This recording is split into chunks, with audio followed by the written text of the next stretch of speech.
I will share these documents with you through a Google document group thing. And please feel free to use them in your practice. Feel free to train people with this.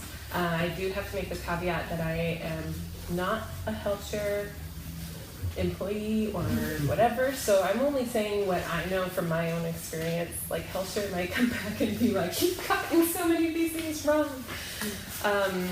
But I did speak to HealthShare a few different locations to just get some feedback before I had this meeting, so I do have some somewhat up-to-date info. So I wanted to start by just clarifying the process of working with HealthShare and then all of those affiliates, just in case you don't know that information. This was a golden ticket that I had somebody explain to me that just made everything so much more clear. And so the first thing to know is that HealthShare is your contracting hub. If you contract with HealthShare, you are automatically contracted with all of the 3 counties, Washington, Clackamas, Multnomah. And there are 2 steps to an actual contracting process, which a single case agreement, if you probably already know this, is not a contract. It is a very special, follows one client authorization. So if you have one single case agreement, you only have one single case agreement. You have to go through that process again for any other client that you might see. If you are pursuing HealthShare's contracting, the first step is credentialing.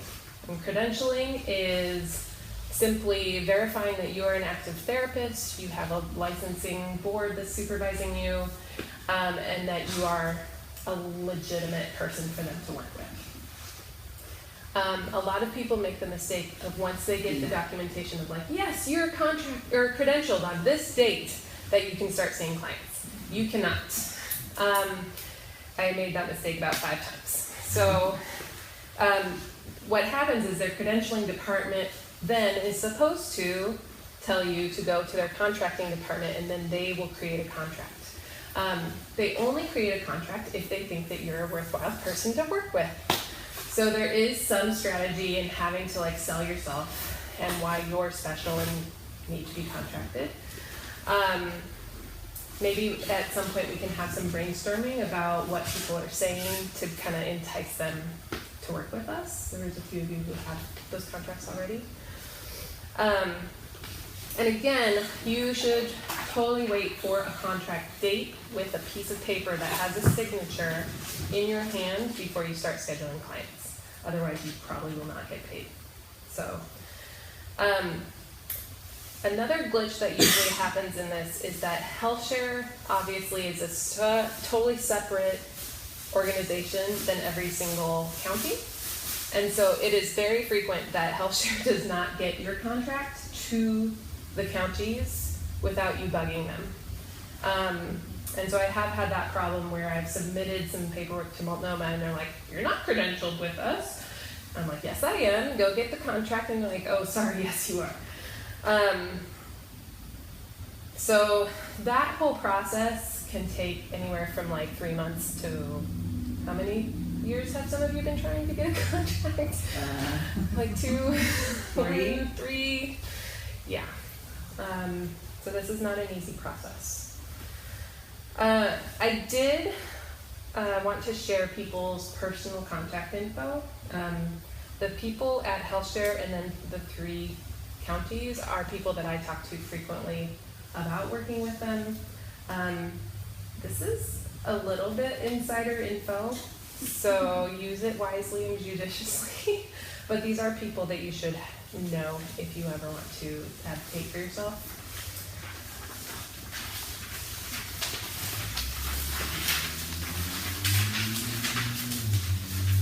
People with single case agreements will likely not have access to BHTech or SIM. Is there anybody in this room where that's wrong? Because I was in family care, I do have access right now. Okay, so you have a, I have access as well. Yeah. okay.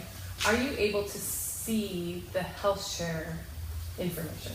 You are. Yeah, we got access Okay. to Sim 3 instead of Sim 6. Okay. They did give that to me. Are you all pretty aware about eligibility checks is making sure what CCO a person has before working with them. Great. Okay, cool. For the listeners in the video as well, this is a mistake that I make repeatedly where a client says, I have OHP, and you're like, great, what are your things? And you look them up. And it says, great, HealthShare, perfect. But then it's like, it's in a certain county that you haven't talked to yet, or maybe you're doing a single time medical assessment for trans folk, and the medical CCO is one that you're not contracted with. So I highly, highly recommend that you do your super due diligence of checking what CCOs the person has before scheduling. Because I've gotten to that point too many times and not been able to bill because I didn't do my diligence. And so if you're having any doubts, the OHP web portal does have what CCO they have on there. And it'll also show you any rural CCOs or open card, because those aren't shown on PH Tech.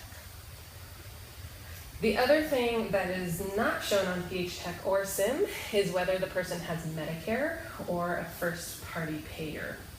So if your client has not told you about those kinds of things, you might also be in trouble, especially with Medicare. I don't know if any of you know this.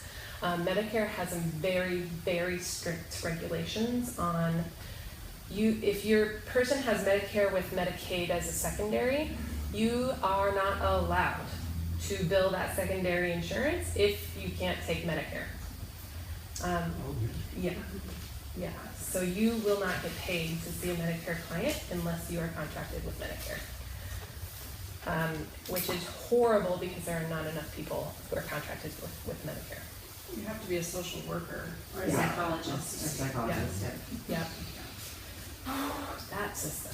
On the OHP web portal, what data do you need to pull up Yeah. a potential client? To go onto the OHP web portal, you'll need the first and last name, either the date of birth or their insurance ID number, and then whatever date of service. Okay. Can you check for future dates, or is it only That one you cannot. OHP web portal is always up to today, so you can't see if it's going to expire in 2 weeks. You can't see when the renewal dates are, but you can see that information on PH. So let's talk about authorization processes. I will start with single case agreement contracts, since most of you are here for that.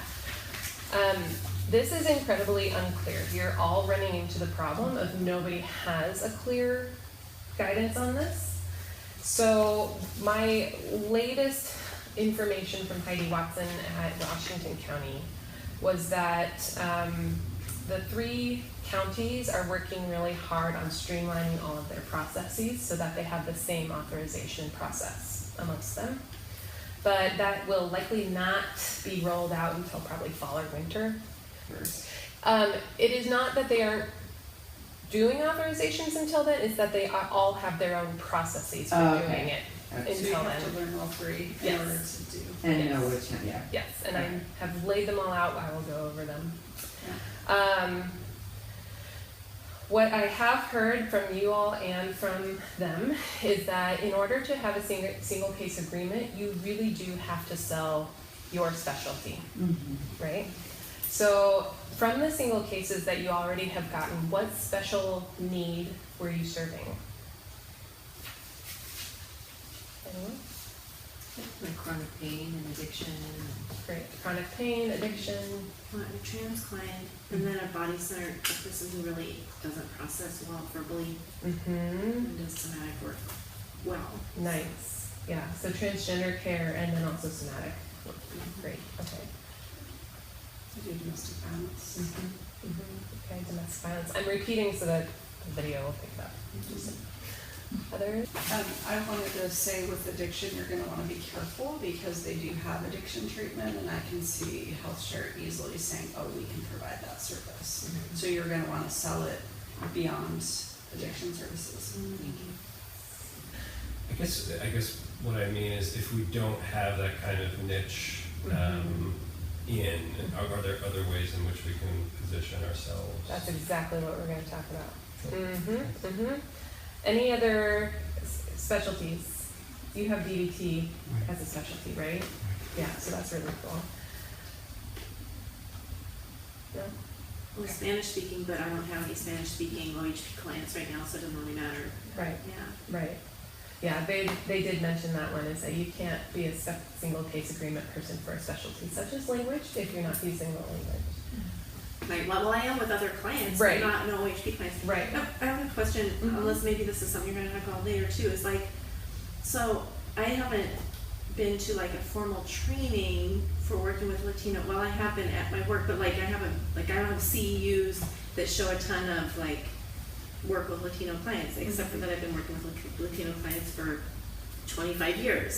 So, you know, like, I don't know if that's one reason why I wasn't offered a contract, is because I can't show training, and that was one of the expertise, and that was one of the things that they said in one of their letters, one of their general letters to everybody, was like, if that doesn't count, right? You Experience have to doesn't show count. You have to- evidence. Evidence. Of specialty. Yeah, evidence of specialty, right? Yeah. So, And let's be really clear, it's their evidence. Like Yes. they are evidence-based kind of people, so they want to see trainings, they want to see education, they want to see certificates, right? So thanks for bringing that up, because I think let's open it up to some brainstorming about how to help you sound more specialized in their language, right? So great first point. If you have a training that you can highlight to them and be like, I have taken this training, which then led me to work with this many people, which now makes me a specialist in, I think that would be a really good sell. What other thoughts do you all have of what can make us sound more special, which I know is kind of an interesting thing. The things I specialize in, I'm not sure if they care about. Like how, what? Non-traditional relationships, kink, BDSM community, trauma. So like folks who go see me, often it's depression or anxiety, but they choose me because they know they can come see me and there won't be that discrimination or like those, But I don't have, but that's not, there's not a lot of trainings around how to be a kink, BDSM aware clinician. I know, why not? There needs to be more, There right? needs to be. Because otherwise it's not a safe space. You know? Exactly, totally. Also, if you're queer, you need to go to LGBTQIA trainings to be considered. No, I'm super serious. Like, Yeah, I know you are. Yeah, like I know that they're not contracting transgender therapists. And they're like, not contracting transgender just folks. like if they don't know their identity or something. But I'm like, there are some transgender therapists out there who aren't contracted. I'm like stunned. Right. Anywho, so do we have to go to a training for being LGBTQ? Yes, like for sure, like super real, yeah. Right. I conduct training for other counselors on narcissistic abuse, and they tried to tell me that I was not qualified to do counseling in it. But so I had to gather a ton of stuff and show them, you know, I'm doing this training. I've had personal experience. I've had this training. I've gone to school for it. I mean, I had a pile, and then finally they kind of went, oh, okay. And that pile did help you get a contract. Originally, I got the contract, but then what they did for me is they went, I got my contract with Multnomah County when it was just a county. Back in the day. And then it got sucked up by HealthShare, and then HealthShare said, you're a brand new therapist, what are you on the panel for? Because I'm really new. We only hire therapists that have been in business for 20 years. Interesting, they told me. Oh, I've never heard that. Yeah. Oh. So years experience matters. Yeah, years experience. Yeah, okay. So we got years experience, trainings, facilitating trainings, compiling this evidence to show them. One thing I would offer is taking two specialties and putting them together. So if you are a bilingual transgender specific therapist, you got it. Well, no, you don't got it. They didn't offer me a contract. Ah. Right. Yeah. And that is one of the things I would like to offer as a like really solid sell.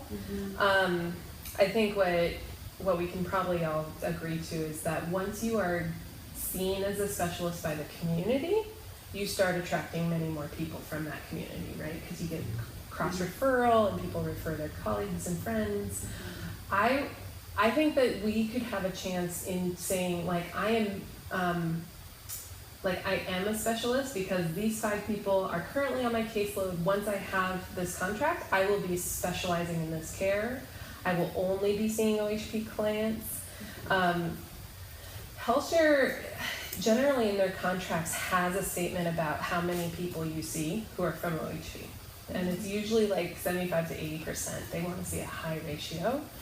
So possibly some of your information to them now can include that of like, I intend to specialize.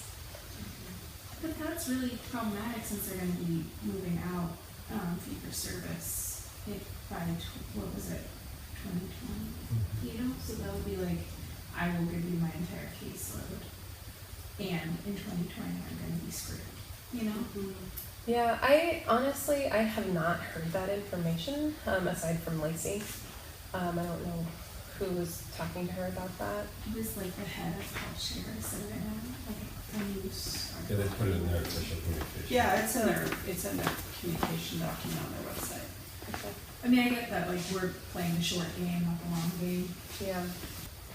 I want to just acknowledge that I don't have the answers for this. They don't have the answers for this. They have no internal process for contracting people right now. So I think what my value is to keep brainstorming new creative solutions. It seems like those things are still important, like all of these Yeah. factors are important if you want to keep pushing to get a contract. Yes, I believe so. And what I also bring them up for is that those are the types of things that you really want to highlight in another single case agreement ask. Is that on the documentation that you create for that client or the authorization form, specifically write things that are like, this person is experiencing complex PTSD, but also a marginalized identity due to this kind of oppression. I'm a specialist in whatever kind of care. To really help paint that picture of like, there isn't anybody out there for this person. That I think is what they're going to be looking for in determining whether this is care that they'll cover. Do they have statistics of like how many like I think specifically because a lot of my folks that I work with, especially who are OHP or trans folks, queer or gender queer non-binary, and do they have statistics of how like their clients' demographics and those that are getting mental health services, their demographics and folks that see those demographics? How deep are you talking with demographics? Well, because I'm just thinking, I mean, I guess I'm thinking for the folks that I work with, like, I don't know, like, when I think about them going to, when they transfer out of my care, I don't know a lot of places. I called every single place on the list of HealthShare, and they either are closed and not accepting new clients, or have 1.5 to 2 month waiting lists. Yep. Right, and if it's under specialization, it's longer. Yeah, so, and I also come from, so my children are on HealthShare, and so I'm trying to get my daughter a new therapist, Right. and so I get to see it from both ends. Yeah. So, like, So, anyway.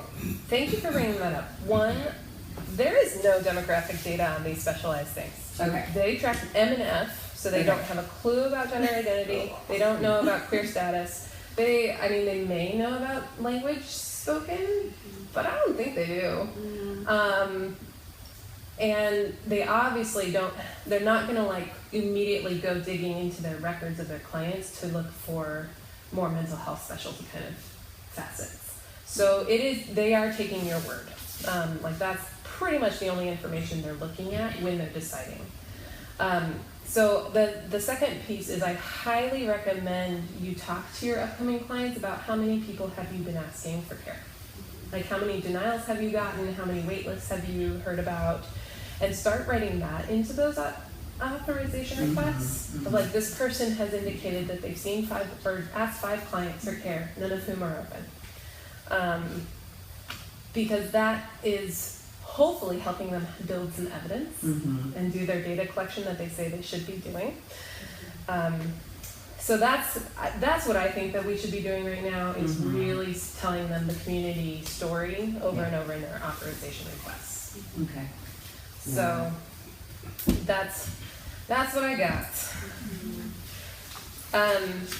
The last piece about single case agreements, and I have heard this both from therapist story and also from some of the CCOs, is that they may require a PCP or prior therapist referral.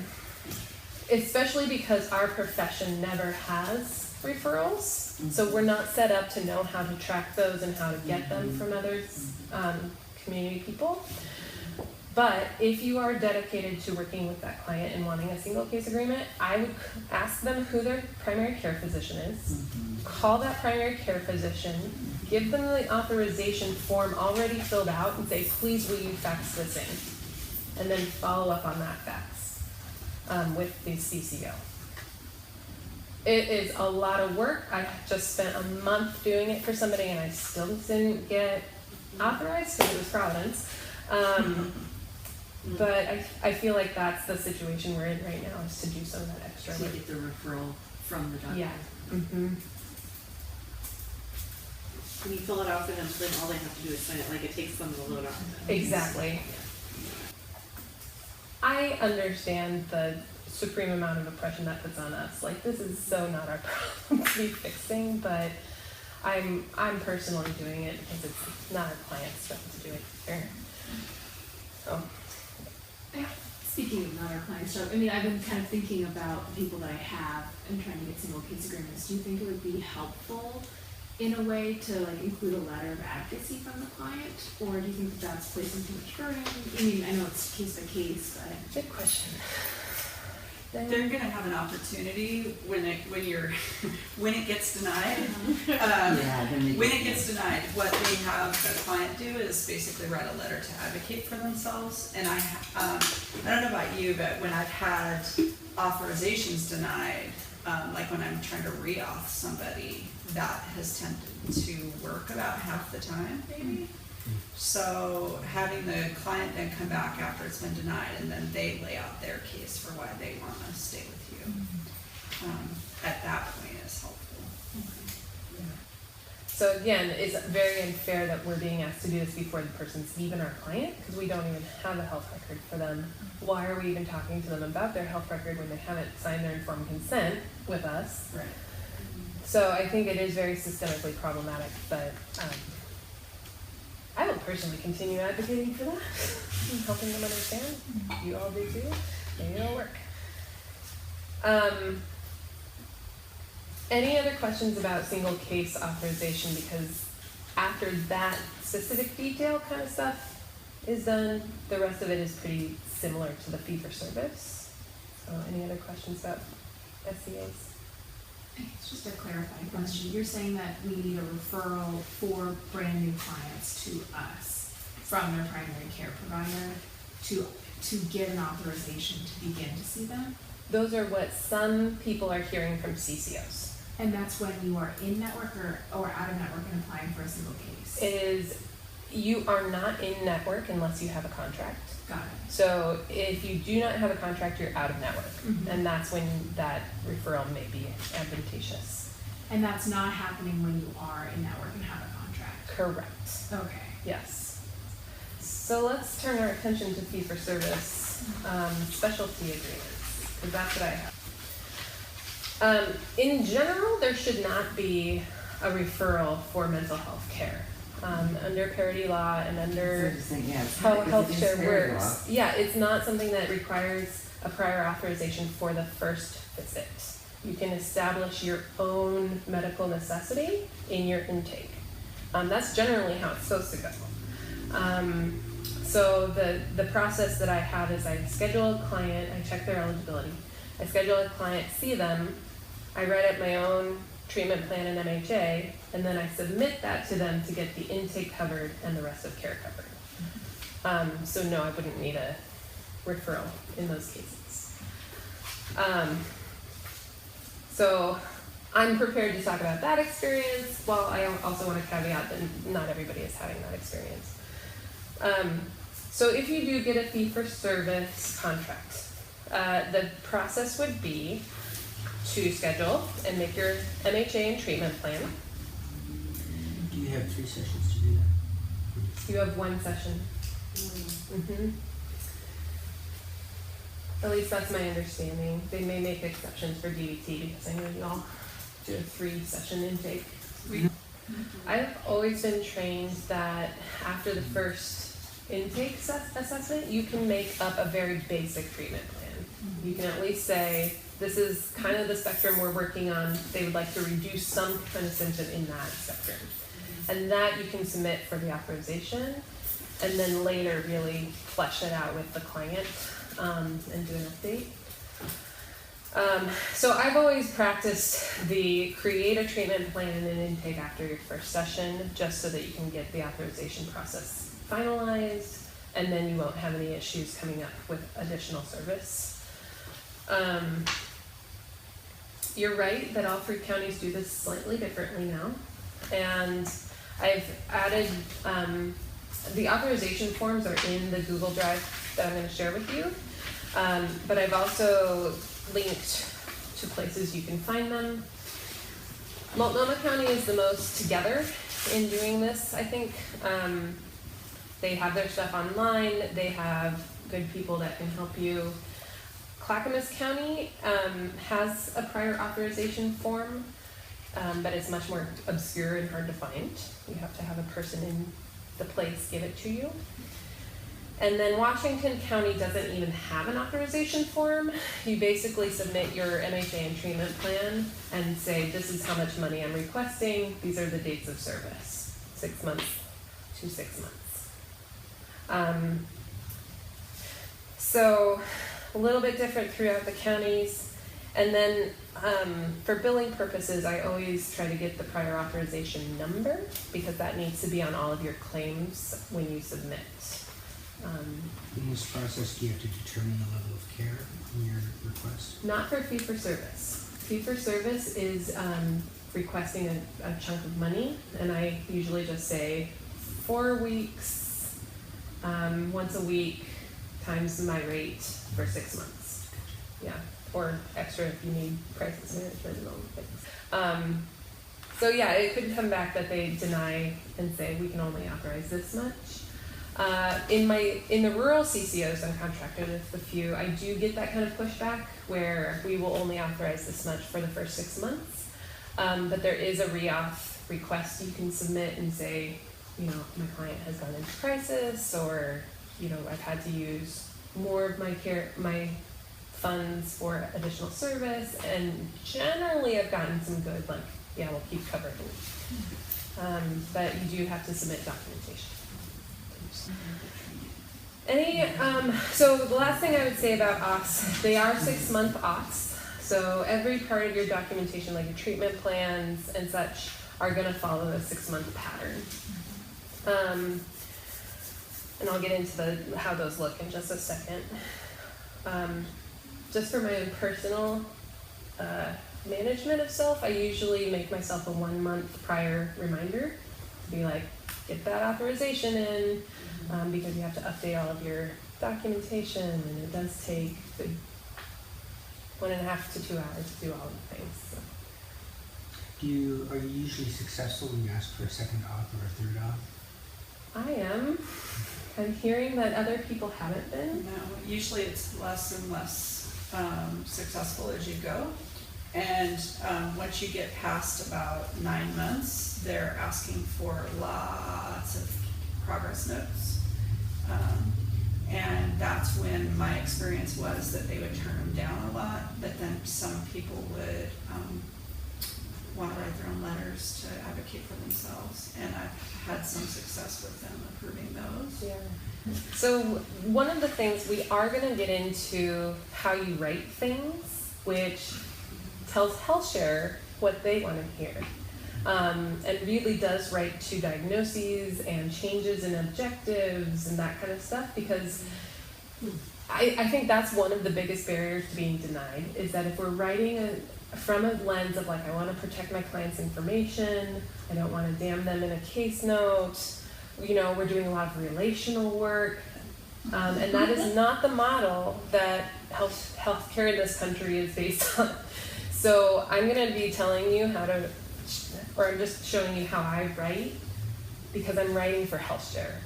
And that, I feel, is a big factor in what they're denying and what they're authorizing. So we'll get into some of those details. Any other questions about authorization? Okay, let's talk about language. Oh, one of the really important things, you do have to keep your records for 10 years with HealthShare. So don't shred those notes. And it's 10 years after a person turns 18. So if you're working with a 4-year-old, you're keeping them for 24 years. Wow. Just so you know. I know. I have lots and lots of file cabinets. Okay. So I want to start with mental health assessments. This is straight out of community mental health. I totally stole Morrison's template and am using this myself.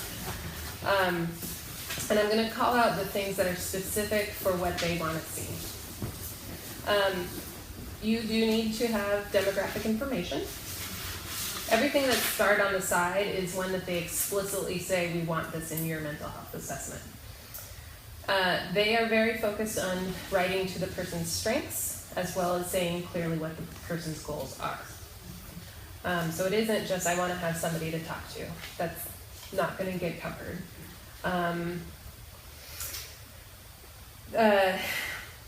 One really quick thing about updates, when you do your 6-month updates, it is not advisable to delete anything from this record. You want to say update 5/4/18 and then write more stuff. And so sometimes your MHAs are incredibly huge, long documents because they have 4 or 5 updates. But they've just been really clear. That's how they want it done. If you really want to like maximize the potential for getting authorized, Create my own. redo your update or your MHA. Don't make it a case note. Okay. I think that's maybe why they're asking for 3 to 6 months worth of case notes, is because maybe people aren't updating their MHA, they're just submitting additional documentation. But I do updates and I don't submit any case notes, and those things get off.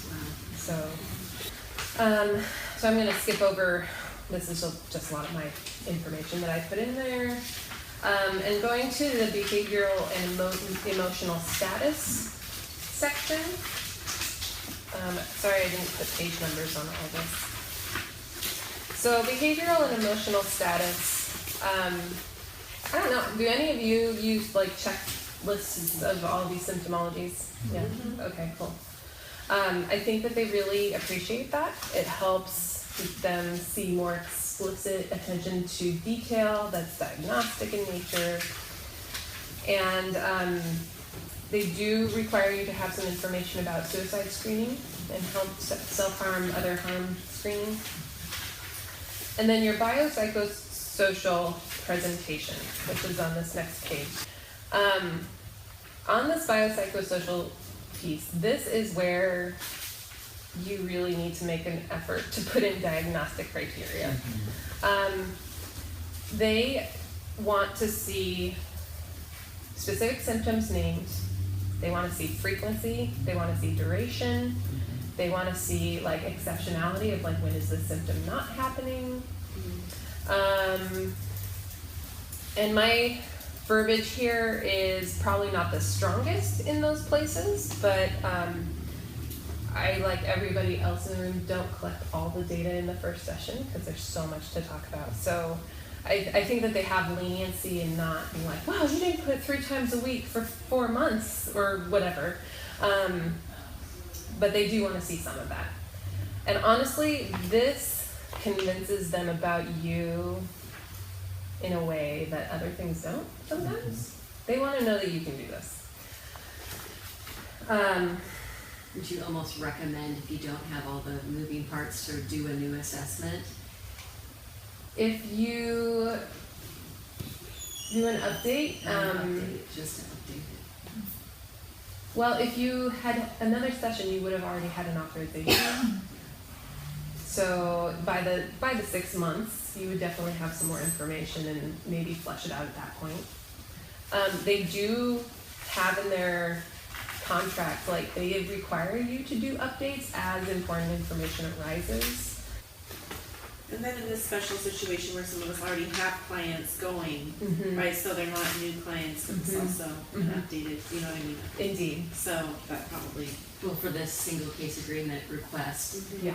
I think they have said if it's an old assessment, they do want you to do a Mhm. new assessment. Mhm. So I'm just wondering if I Yeah. should. I've run into that situation. I had a client who was on private insurance, and I'll be honest, when private insurance doesn't forcefully tell you to keep updating things, I sometimes get a little lax.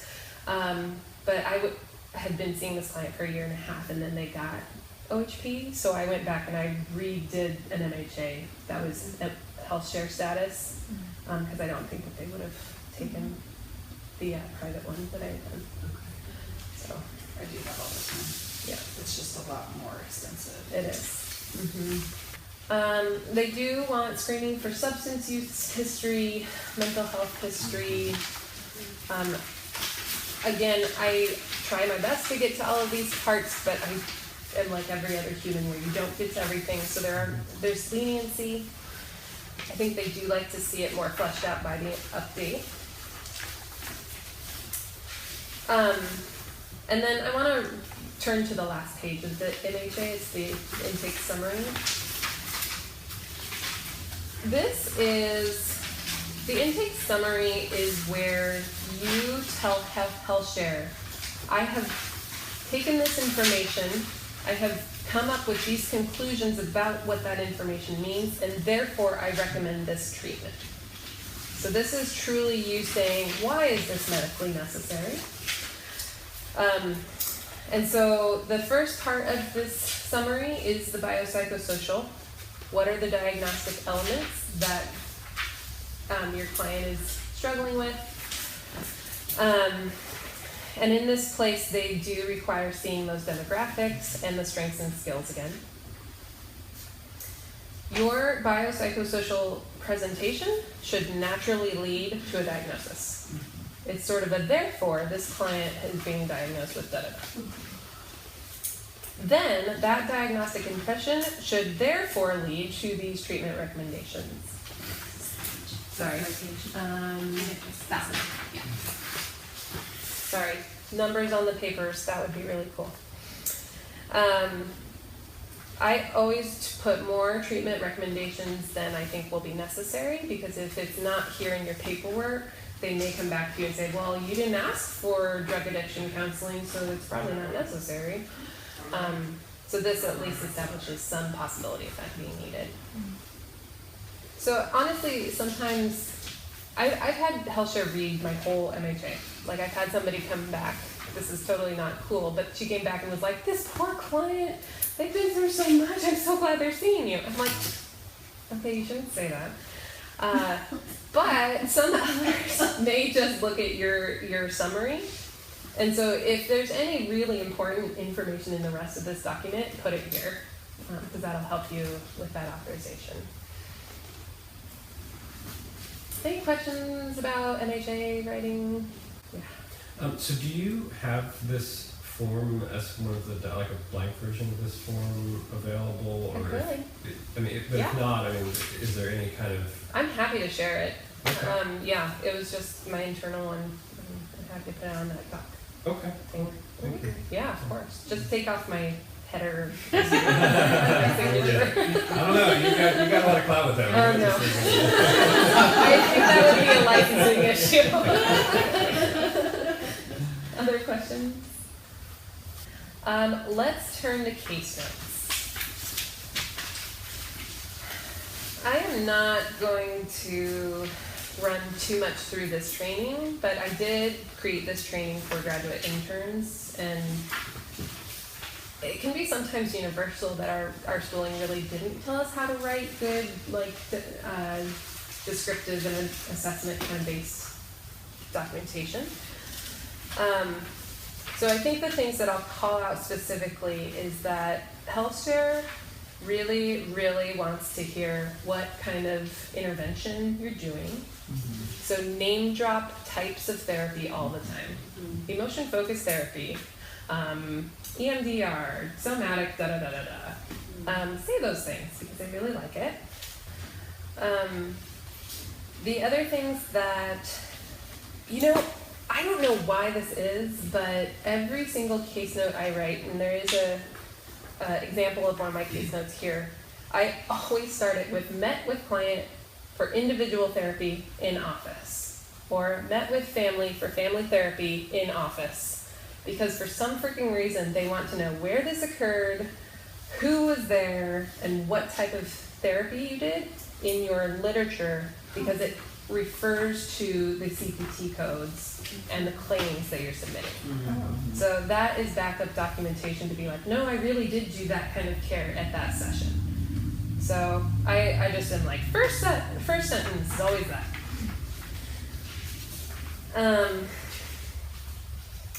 The other thing I think HealthShare really likes to see is that in your assessment piece, talk specifically to the objectives you have with that client. So let's go ahead and turn to this example case note. This is limited by the EHR that I have, so it's not as amazing as I wish it would be, but the points that are really important for HealthShare is that you need to refer to your treatment plan on every single case note. So my treatment plan goals are here, and my objectives are here. They do want to see the status of your objectives, so if you have the capacity to change that status in a case note, do. Be like, it's improved, it's deteriorated, it's stayed the same. Because my EHR won't let me do that, I say that in the assessment. Client is reporting doing much better on grounding when in public, which maybe is a goal. How about that their dysphoria keeps them from going to work 1 time a month from da-da-da. So in my assessment, I would maybe say, client reports the symptoms have alleviated somewhat, but are triggered by invalidation in the community. So it's just another way to say, I am working towards a treatment plan.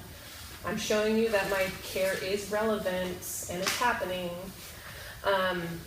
And you always want to put any sorts of deterioration kind of thing. So if they're suicidal that week, if they're struggling to get to work more consistently, that kind of stuff, again, validates your care.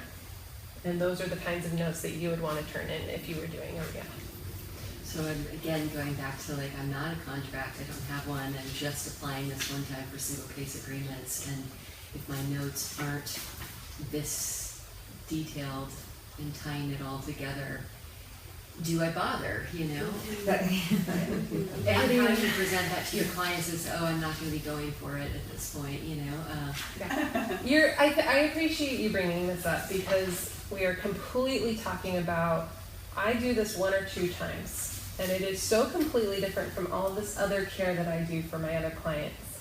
Is it worth it to me to do that care for my clients, right?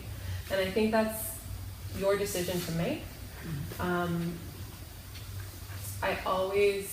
am so passionate about serving Medicaid insured people that I am going to do whatever I have to do to work in this system. But I also do it all the time, and all my systems are set up this way. So, yeah. Well, I guess it's more like I would, if I were contracted, it would be something that would be worth to onboard. And I'm just wondering now if my notes are up to snuff to submit, and if there's a way at this point, are they going to have us have there's going to be any graces? I guess we can go through and update the assessments as good as possible. But case notes, if they want backdated case notes, they aren't going to be this pretty. Right. You know, Worth I a think, try, I suppose. Just and to I do think it. it's worth a try to start practicing some. Yeah. And if you even had one or two notes that were more thorough and written in a way that they like to hear, I think it would show your commitment, and that might be another thing that they're like, oh, this person is learning some stuff. Like, Yeah. maybe you could work with this person. So Kate, I'm Yeah. curious, because you've got the DAP format on this case notes where you're writing it for, and then it's not quite DAP on your note, like it's not separated in the same way. So yeah, Right. 'cause I do focus of session, and then everything's in a big blob, and so I'm like, I might get this, you know, and then I respond like this, and then like continue working on in treatment goals and homework, whatever. Have you had any pushback on it not being in the exact DAP format? I would say it's sometimes harder for them to weed through a more narrative approach. Right. Like if they really did come audit you and be like, so was it worth paying you for that one session? Like a DAP note where it's explicitly, yeah, I did individual therapy, these are the interventions, this is the change in symptomology, is going to make them go, oh, okay, you're fine. Whereas, spent time with client talking about their school. Yes, you did, but they're going to start questioning you, I think. Are there any questions about case notes or projects? I have a question that's a back step. Do you know, are clients required to sign the treatment plan, or is it just you? They are. Yes. I know. Boy. Yep. Yeah. Okay. If you have any interest in reading some really dry case note writing, I did include that in here, but I'm not going to force you to read it right now. Let's talk about treatment planning. This is admittedly my least favorite part of care. And this was drilled into me at Morrison. Your site is going to have pretty strict oversight of this too, I'm sure. They're always a lot more interested in auditing large systems for treatment planning. I haven't had an audit yet, but you say that and then it happens.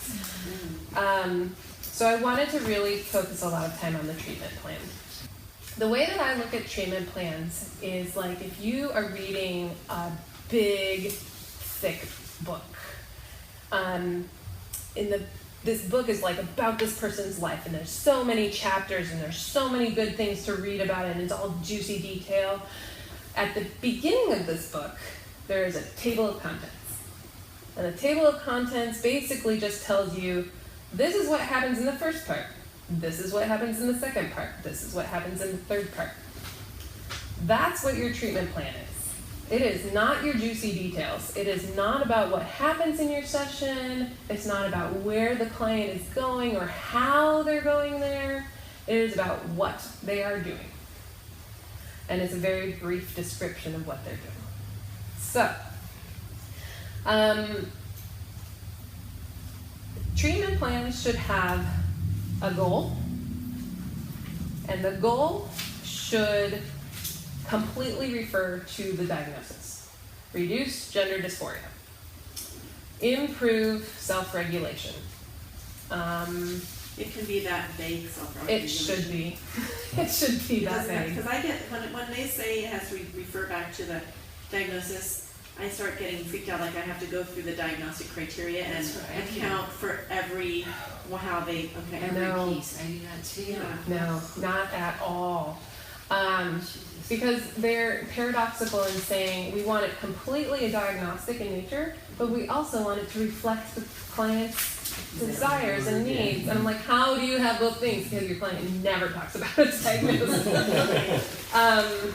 The way that I've learned this from HealthShare and my community mental health is that your goal is the broad stroke. It's your chapter title. Something happened. And then you have objectives underneath that. And the objectives are where you get into your smart writing. So measurable, achievable, specific, yes, all those things. So Do you again, have a copy of your treatment plan? yeah, it is right there that is written on all over the place. I'm sorry, it looks a little confusing. But if we were going to go to one, client goal, reduce gender dysphoria. The thing about this is, one, again, refer back to the diagnosis that's up here. And 2, put a pointer word. What am I trying to say? Increase or decrease? Yeah, it's a system of change. Which way are we trying to get the thing to change? What are those words? Directional. Oh my God, thank you. in school, we still. You still know these things. That's right. And then, again, your objective is, does everybody know what SMART stands for? Yeah. Okay. So SMART is specific, measurable, achievable, reasonable, and time-oriented, or time-limited, right?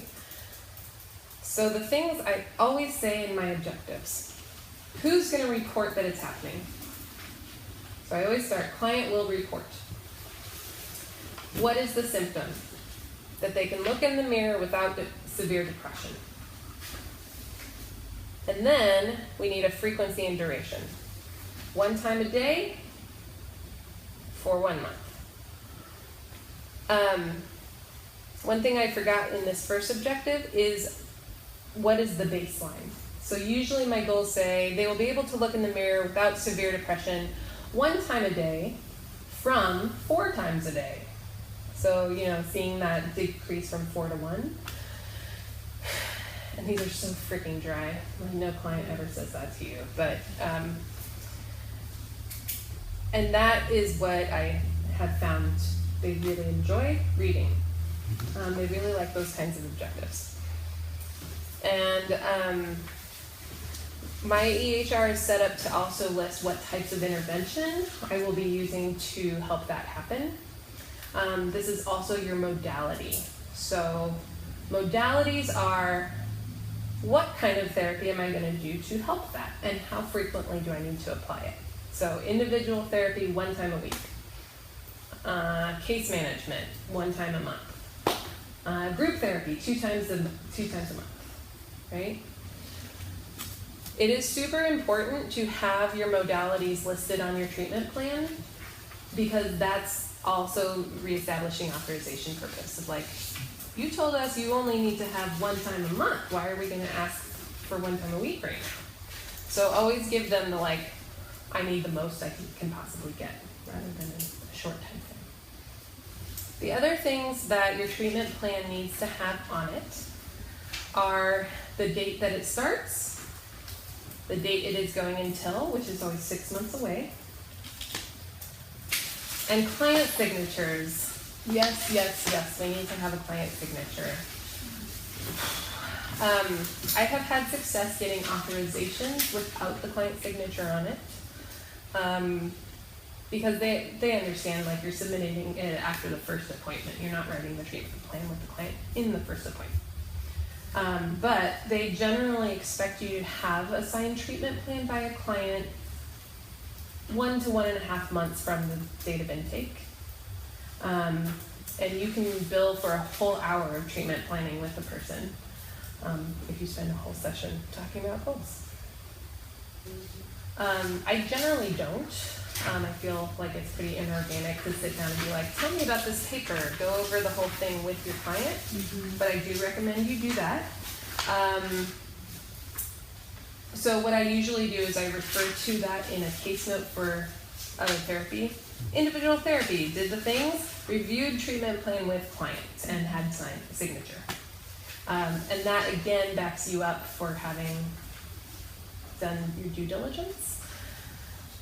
I will say, I think that is one of the most frequent reasons people have an audit go wrong, is to not have signed treatment plans. So there's my plug. Find a way to do it. A lot of EHRs have an ability to sign it on the EHR, so you can just send it to your person and say, please sign this. I noticed you have the target goal completion dates here 6 months from the time of the offer. Does that ever come back to bite you when you try to re-up and they're like, oh, you said you were going to complete this goal about 6 months from now, and you haven't, kind of thing? Actually, opposite. Okay. they really want to see how long your goal should be lasting. They want to see the expected length. And it's possible to put a 3-month one if you're going to be like, first objective is to find you a house. Like you're going to have stable housing for 1 month. That's going to be achieved, and then we can start working on whatever goal is next in that category. That's a totally reasonable way to do it. But when you update your treatment plan, you'll be saying, where are those goals at? Are we still working on this goal? Is it finished? Did we table it for a while because this other thing is more important? I see. So if you have a goal like reduce gender dysphoria, you can achieve that goal, but you still haven't, that doesn't mean that the person doesn't still have gender dysphoria. So meaning that you can, like, okay, this segment is completed, but we still need to reduce gender dysphoria more, and then here are different criteria that kind of build on these. Okay, right. Yeah. So I would honestly use that 6-month treatment planning time with your client to be like, so we kind of solved that one. Like, you did really well with that. Cool. What else do you want to be doing? And really be thinking, and it sounds like, in terms of what are we doing in 6 months, not in terms of like over the course of treatment for an authorization request like this, but just like what do we want to achieve within a 6-month window. HealthShare is all about time-limited care. Okay. Like, they want you to see improvement on small goals in a course of a few months. And so, I'll be honest, sometimes I do talk to my clients about that at the informed consent process of like, I am a time-limited therapist. There's going to be a time and place where we take a break. We may not get to everything you want to work on in your whole life, but that's okay. So sometimes prepping clients for that stop and start kind of feel helps. But if one of your goals isn't completed by the 6 months, it's okay. You just extend the date to the next update or next re-auth, and I do that quite frequently. Yeah. Is there a code? I remember them saying early on in the process that there's some code we can use to bill for administrative work or Case management. Case management. is that it? Yeah. 16 or 1014? 1016. T1016 is case management. T1016. Yep, you That's have a to be CPT interfacing with Yeah. a human. It's a CPT code only. So like if you were gonna Yeah. For OHP. So if you're calling somebody, if it's over 8 minutes, Yeah. you can bill for 15 minutes. I guess I was wondering whether that meant we could bill for any of this stuff that we're doing. No. Nope. Well, if we do a new assessment, Writing With the the assessment person. is not billable.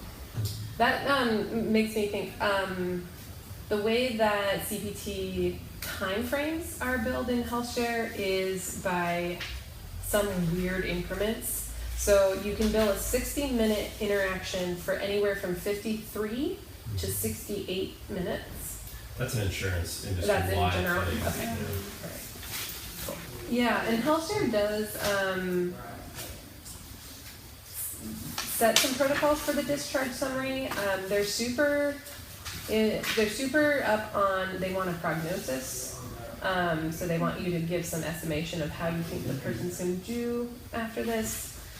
They definitely want to know if there's any symptoms that might come up again or change over time. They want to know about your goals and objectives, of course, and then about warm handoffs and referrals. So it's a really important place to say, this person was sent the information for these 3 people, or they're going to get surgery at this place, whatever it is. I will say, I don't know how specific this is to me and how my brain works, but because I do this with pretty much all of my clients, the systems and the flow of how I do things have gotten to be so patterned that it's not a huge burden on me anymore. So I know that the adjustment to doing this more often can feel like a huge burden. But I give hope that once you get it, it's relatively like just do the thing, do the thing, do the thing. There's hope.